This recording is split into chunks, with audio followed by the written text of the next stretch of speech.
یا ایھا الذین اوتوا الکتاب، اے لوگو جو کتاب دیے گئے ہو، اے کتاب والو. کون سی کتاب؟ تورات و انجیل. تو لوگ کون ہیں پھر؟ یہود و نصارہ. آمنو، ایمان لے آؤ. کتنی کھلی دعوت ہے ایمان. اے کتاب والو ایمان لے آؤ. کس چیز پر؟ بما نزلنا، جو ہم نے نازل کی ہے، یعنی اللہ نے نازل کی ہے. کیا نازل کیا ہے؟ قرآن مجید نازل کیا ہے. نزلنا، نا سے مراد کون ہے؟ ہم سے مراد یہاں اللہ تعالیٰ. جو اللہ تعالیٰ نے نازل کیا ہے. کیا ہے وہ قرآن؟ مصدقاً، تصدیق کرنے والا ہے. کس چیز کی؟ لما، واسطے اس کے جو. یہاں ما بمانا الذی ہے، یعنی وہ جو معکم، تمہارے پاس ہے. کیا ہے تمہارے پاس؟ تورات اور انجیل. من قبل، اس سے پہلے ان نطمسا، کہ ہم مٹا دیں، بگاڑ دیں. طمس ہوتا ہے مٹانا. کس کو مٹا دیں؟ وجوہن، چہرے کو. تو چہرہ مٹانا کیا ہوگا؟ چہرے پہ کیا کیا چیزیں ہیں؟ ناک، آنکھ، منہ، کان. تو اگر یہ مٹا دی جائیں تو چہرہ کیا رہے؟ آگے پیچھے سے برابر ہو جائے. اگر سر مٹا دے تو بال ہٹ جائیں تو جو سر کی سکن ہے وہ ایسی جیسے داڑھی اگر شیو کر دی جائے تو داڑھی کی سکن اور سر کی بالوں کی مونڈے ہوئے کی سکن ایک ہی جیسی ہو جائے، نہ پتہ چلے کہ چہرے کا سامنے کیسا ہے یا پیچھے کیسا ہے. تو سامنے اور پیچھے میں فرق کیا چیزیں کر رہی ہیں؟ آنکھ کان کر رہے ہیں نا. تو ہم چہرے مٹا دیں، یعنی تمہاری شکل مسخ کر دیں. کیوں چہرے کیوں مٹائیں؟ واہ چہرے، اس لیے کہ اللہ نے آنکھ دی ہے دیکھنے کے لیے. تو جس کو حق نظر نہ آئے اس کی آنکھ پھر کس کام کی آنکھ؟ بہتر ہے وہ آنکھ لے لی جائے. جس کے کانوں سے حق سن کے اس کو سمجھ نہ آئے تو اس کان کا کیا فائدہ؟ پھر بہتر ہے کہ کیا کیا جائے؟ کان مٹا دیے جائیں. ان کا ہونا اور نہ ہونا برابر ہے. تو اس کے لیے کیا کہا؟ من قبل ان نطمس وجوہن، اے لوگو ڈرو، خدا کا خوف کرو، ایمان لے آؤ اس سے پہلے کہ ہم تمہارے چہرے مٹا دیں.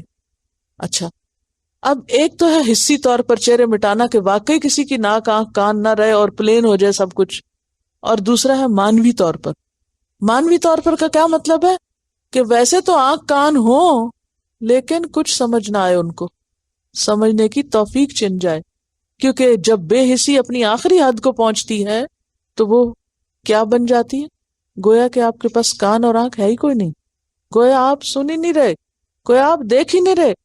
جو دیکھ کے نہ دیکھے وہ ایسا ہی ہے نا، گویا اس کے پاس آنکھ نہیں. جو سن کے نہ سنے وہ کیا ہے؟ گویا اس کے پاس کان نہیں. تو جب آنکھ نہیں رہی آپ کی، کان نہیں رہے تو کیا ہوا؟ گویا مٹ گئے. تو یہاں طمس مانوی بھی ہو سکتا ہے اور طمس حصی بھی ہو سکتا ہے. یعنی اللہ تعالیٰ نے جیسے ان کو بندر بنایا، اسی طرح وہ چاہے تو چہرہ برابر کر دے، اور یہ نہیں تو ایسی بے حسی تم پہ ڈالے کہ پھر تمہیں سوچنے سمجھنے کی صلاحیت ہی نہ رہے، وہ بھی ختم ہو جائے. سم بکم عمی فہم لا یرجعون. بالکل یہی کیفیت یہاں بیان ہو رہی ہے. فَنَرُدَّهَا عَلَىٰ أَدْبَارِهَا، پھر پھیر دیں ہم ان کو ان کے پیچھے، یعنی پیٹھ کی طرف یا ان کی پشت کی طرف. یعنی آگے کا چہرہ ایسے ہو جائے جیسے پیچھے کا ہے، کیونکہ پیچھے کچھ بھی نہیں ہوتا نا. یعنی چہرے ایسے ہو جائیں جیسے پیچھے والا حصہ ہوتا ہے سر کا، سامنے کا حصہ ایسا ہو جائے جیسے پیچھے، فرنٹ بیک سب برابر ہو جائے، یہ مراد ہے. یا ہم ان پہ لعنت کریں، کما لعنا، جیسے ہم نے لعنت کی تھی یا ہم لعنت کر چکے. کس پر؟ اصحاب السبت، ہفتے والوں پر. ہفتے والوں پہ کیا لعنت ہوئی تھی؟ بندر بنا دیے گئے تھے. کونوا قردۃ خاسئین وکان امر اللہ مفعولا.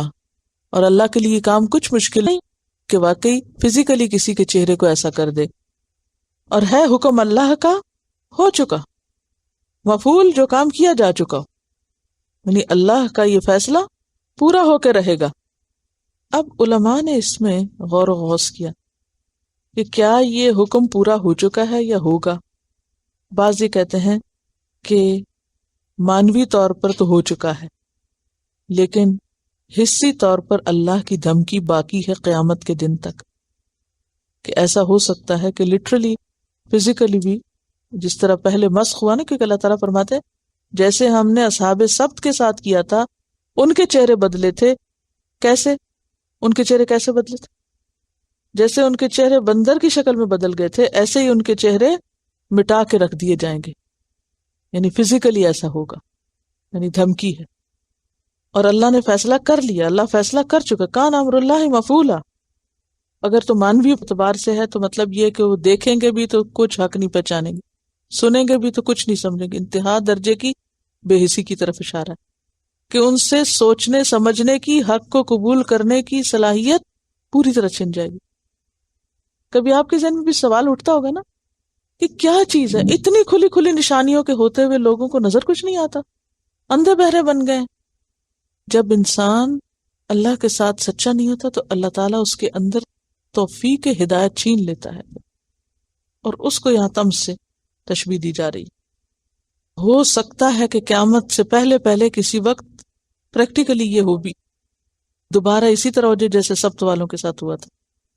پریکٹیکلی بھی ہو سکتا ہے، جیسے سورت یاسین میں آتا نا وَلَوْ نَشَاءُ لَطَمَسْنَا عَلَىٰ أَعْيُنِهِمْ، ہم چاہیں تو ان کی آنکھیں مٹا کے رکھ دیں.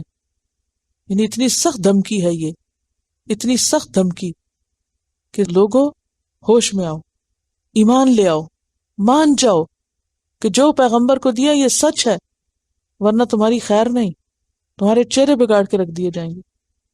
یہ بالکل ایسے ہی ہے نا جیسے کبھی آپ نے اگر بہت سخت بات کی اپنے بچوں کو کہ تم باز آ جاؤ ورنہ میں مار مار کے تمہارا حلیہ بگاڑ دیں. کہتے ہیں نا حلیہ بگاڑ دیں. ذرا اس کو اس طرح پڑھے، اے وہ لوگوں جو کتاب دیے گئے ہو، مان جاؤ اس چیز کو جو ہم نے اپنے پیغمبر پہ نازل کی ہے.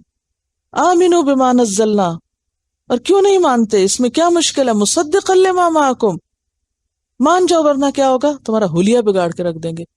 من قبل ان نطمس وجوہا فنردها علی ادبارها، پھر تم آگے نہیں دیکھ سکو گے، پیچھے ہی دیکھو گے، یا یہ کہ جیسے پیچھے ہے ویسے ہی تم آگے ہو جاؤ گے.